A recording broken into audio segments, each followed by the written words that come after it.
This is the second video in Interest Rates 101.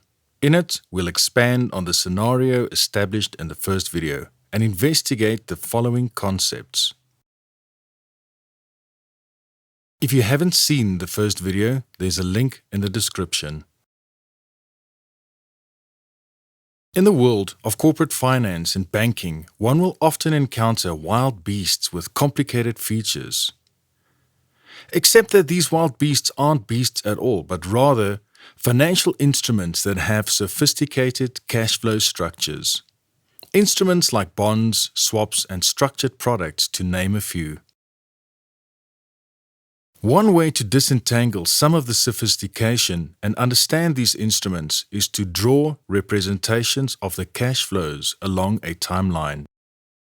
Let's continue here with the scenario we established in the first video. The start of the timeline indicates the start date of a borrowing or lending and the day on which the principal is exchanged. The end of the timeline indicates the end date where the maturity value is repaid. In between the start and end date is the time that elapses during the transaction. As mentioned earlier, on the end date of the transaction, the borrowing is repaid along with the interest due. We've been referring to this total as the maturity value. Another name also used to describe this end date cash flow is the future value. It's oftentimes a fixed value in that it will not change as we move through time towards the maturity date. In order to make this clear, let's look at an example of a one-year investment quoted on an annual basis. Do note that interest rates are normally quoted on an annual basis and expressed as a percentage. Andrew deposits $100,000 at a local bank after he accepts the bank's offer to pay 10% interest per annum on a fixed deposit. Furthermore, the period of investment will be for exactly 1 year. In order to calculate the future value, we first have to calculate the interest.